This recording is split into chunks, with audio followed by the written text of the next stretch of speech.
দিনকাল পড়লো, কৃষি পণ্যের দাম যেভাবে বেড়ে যাচ্ছে তাতে তো এই কৃষি কাজ করে সংসার চালানোই দায়ী হয়ে পড়ছে। হ্যাঁ, এখন সব জিনিসেরই দাম বেড়েছে।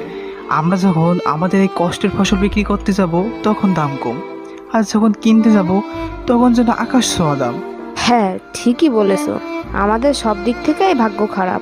আমরা দেশের জন্য, দেশের প্রতিটা মানুষের মুখে দুমুঠো ভাত জোগানোর জন্য রাত দিন রোদ বৃষ্টিতে যে কষ্ট করি, দিন শেষে আমরা তার দাম ঠিক মতন পাই না। আর এইভাবে চলতে থাকলে আমাদের তো পরিবার নিয়ে না খেয়েই থাকতে হবে। বাজারে তরি তরকারির দামও আগুন। আমরা কৃষক মানুষ, নুন আনতেই পান্তা ফুরায়। এই দাম দিয়ে তরি তরকারি আনাজপাতি কিনতে হলে তো আমাদের না খেয়েই থাকতে হবে।